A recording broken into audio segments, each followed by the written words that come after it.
તો એકદમ હેલ્ધી અને સુપર ટેસ્ટી નાસ્તો બનાવવા માટે સૌથી પહેલાં અહીંયા મેઝરમેન્ટથી જોઈએ તો મેં 1 કપ ભરીને મકાઈનો લોટ લીધેલો છે અને મકાઈનો લોટ કેટલો બધો હેલ્ધી છે એ તમે ગૂગલમાં અથવા યુટ્યુબમાં જઈ આના બેનિફિટ જાણી શકો છો.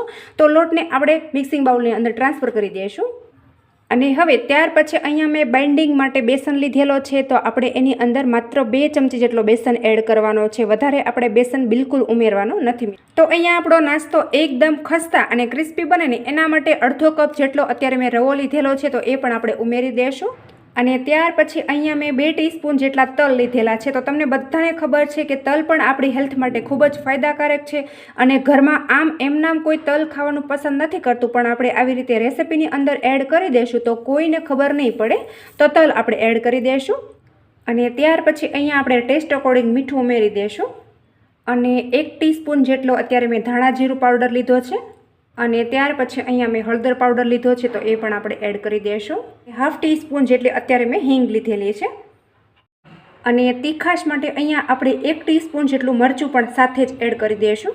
અને ત્યાર પછી જો અહીંયા મેં આદુ મરચાં અને લસણની પેસ્ટ લીધેલી છે. તો એ પણ આપણે એડ કરી દઈશું. અહીંયા જો તમે લસણ ન ખાતા હોય તો તમે સ્કીપ પણ કરી શકો છો. અને હવે ત્યાર પછી જો અહીંયા મેં મોળું દહીં લીધેલું છે. તો અત્યારે મેં એક નાની ડબ્બી ભરીને દહીં લીધેલું છે. તો એમાંથી હું અત્યારે અડધું દહીં એડ કરું છું. અને ત્યાર પછી જો અહીંયા મેં 2 બાફેલા બટેટા પહેલાંથી જ રાખેલા છે. તો એને પણ આપણે ઉમેરી દઈશું. તો અહીંયા બટેટા આપણા વધારે બફાઈ ગયા છે એટલે આપણે એને મેશ કરવાની બિલકુલ જરૂર નથી. હાથની મદદથી ઓલરેડી આ મેશ થઈ જશે. અને સાથે જ અહીંયા મેં ઘણા બધા લીલા ધાણા લીધેલા છે. તો એ પણ આપણે ઉમેરી દઈશું.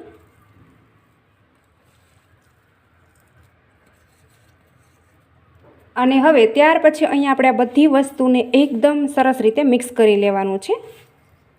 તો તમે જોઈ શકો છો કે અત્યારે મેં 1 પણ ટીપું પાણી અંદર એડ નથી કરેલું, કારણ કે બટેટા આપણા બાફેલા છે એટલે એની અંદર ઓલરેડી મોઇસ્ચરનું પ્રમાણ રહેલું હોય છે.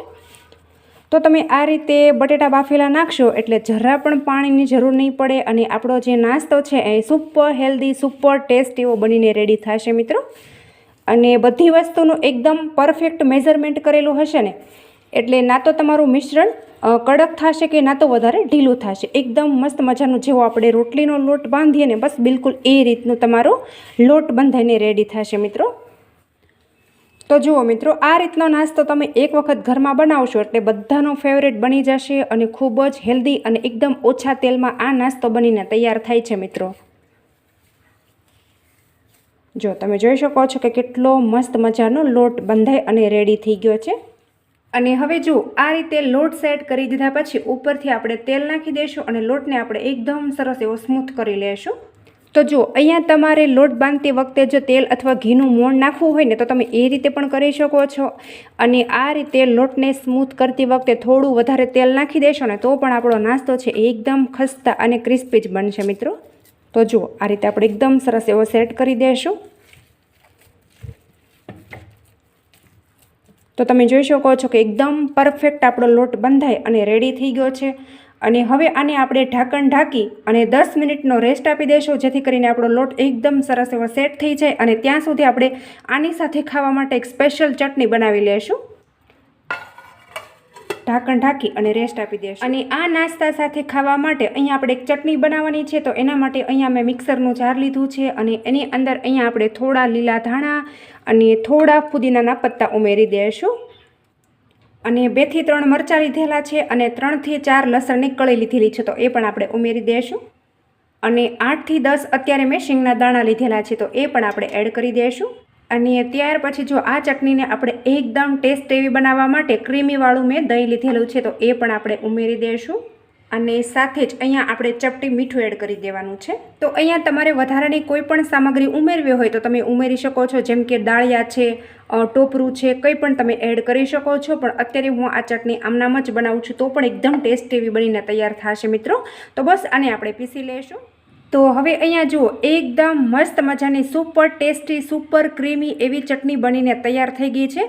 તો આ ચટણી તમે થોડું દહીં એડ કરશો ને એટલે એકદમ મસ્ત મજાનો એનો ટેસ્ટ આવશે. અને હવે આને આપણે ફ્રીજમાં રાખી દઈશું, જેથી કરીને એનો કલર જળવાઈ રહે અને ત્યાં સુધી આપણે આપણા નાસ્તાની તૈયારી પણ કરી લઈશું. તો હવે અહીંયા આપણે લોટને પણ ચેક કરી લઈશું કે સેટ થઈ ગયો છે કે નહીં. તો તમે જોઈ શકો છો કે એકદમ પરફેક્ટ એવો આપણો લોટ સેટ થઈ ગયો છે. તો તમે જોઈ શકો છો કે આપણે લોટની અંદર પણ એક પણ ટીપું પાણી નથી એડ કરેલું, કે પછી આપણે ચટણીની અંદર પણ એક પણ ટીપું પાણી નથી એડ કરેલું. અને ત્યાર પછી જો આ સેટ થયેલા લોટમાંથી આપણે એક નાની સાઇઝનું એટલે કે મીડિયમ સાઇઝનું લૂવું તોડી લેશું અને આ રીતે આપણે એકદમ સરસ એવું સ્મૂથ કરી લેશું અને આને આપણે સાઈડમાં કરી દઈશું.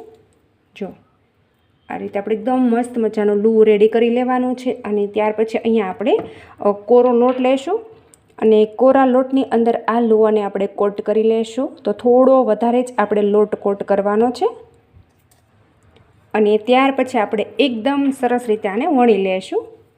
તો આની અંદર આપણે બટેટા એડ કરેલા છે એટલે આની કિનારી છે ને એ થોડી ફાટવા કરશે, પણ આપણે એને કોરા લોટની અંદર કોટ કરતા જવાનું છે અને રોટલીને આપણે વણતા જવાનું છે. અને આ કોર ફાટી જશે ને એનાથી જ આનો લુક ખૂબ સરસ એવો આવશે અને ક્રિસ્પનેસ એની જળવાઈ રહેશે. તો અહીંયા આપણે બહુ વધારે મોટા પરાઠા બિલકુલ નથી કરવાના, એકદમ મીડિયમ એવા નાના નાના પરાઠા આપણે બનાવી અને રેડી કરીશું. તો જો આ રીતે આપણે થોડું એને ટચ કરશું ને એટલે ફાટવા કરશે, પણ આપણે એકદમ હળવે હાથથી એને ધ્યાન રાખીને વણવાના છે. તમે જોઈ શકો છો કે કેટલા સરસ વણાઈ ગયા છે. તો અત્યારે મેં એક વણી અને રેડી કર્યું છે, બાકીના આપણે વણતા જઈશું અને સાથે સાથે આને આપણે શેકતા જવાના છે. તો બસ હવે આપણે જઈશું ગેસ તરફ. તો અહીંયા ગેસ ઉપર આ રીતની લોઢી મેં એક રાખી દીધી છે અને એની અંદર આપણે તેલથી એને ગ્રીસ કરી લેવાની છે. તો સૌથી પહેલાં શરૂઆતમાં ગેસની ફ્લેમ આપણે સ્લો રાખવાની છે. સ્લો ફ્લેમ ઉપર આપણે પરાઠું નાખશું એટલે સરસ એવું શેકાઈ જશે, નહીંતર એ બળી જશે. તો બસ હવે આપણે આ પરાઠાને હાથમાં લેશું અને નાખી દઈશું અને એકદમ સરસ એવું એને શેકી લેવાનું છે. તો બસ આ રીતે આપણે થોડું થોડું તેલ લેશું અને ઉપર આપણે ગ્રીસ કરી દઈશું. તો હવે જુઓ એક બાજુ એકદમ સરસ એવું શેકાય છે એટલે એને આપણે બીજી બાજુ પલટાવી લઈશું અને ફરી વખત આપણે થોડું તેલ નાખી એકદમ સરસ રીતે આપણે એને ઉલટ પુલટ કરી અને શેકી લેવાના છે. તો તમે જોઈ શકો છો કે આપણે એની અંદર ધાણા એડ કરેલા છે ને એટલે ધાણાનો લુક ખૂબ સરસ એવો આવે છે. તો જુઓ મિત્રો, અહીંયા તમે જોઈ શકો છો કે આ પરાઠું છે એ બંને બાજુ એકદમ સરસ રીતે શેકાઈ ગયું છે. તો બસ આ રીતે આપણે ઉલટ પુલટ કરી એકદમ સરસ રીતે શેકી લેશું. શેકાઈ જાય એટલે આપણે એને એક પ્લેટની અંદર કાઢી લેશું.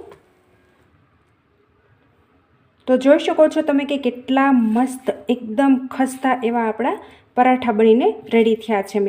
તો મિત્રો, તમને મારી આજની આ એકદમ નવી રીતે પરાઠા બનાવવાની રેસીપી કેવી લાગીને એ કોમેન્ટમાં તમારો ફીડબેક ચોક્કસથી આપજો. અને તમે વિડીયો ક્યાંથી જુઓ છો ને એ પણ મને કોમેન્ટમાં લખવાનું બિલકુલ નહીં ભૂલતા. અને તમે મારો વિડીયો ફેસબુક અથવા ઇન્સ્ટાગ્રામમાં જુઓ છો ને તો પેજને ફોલો કરી લેજો. Thank you.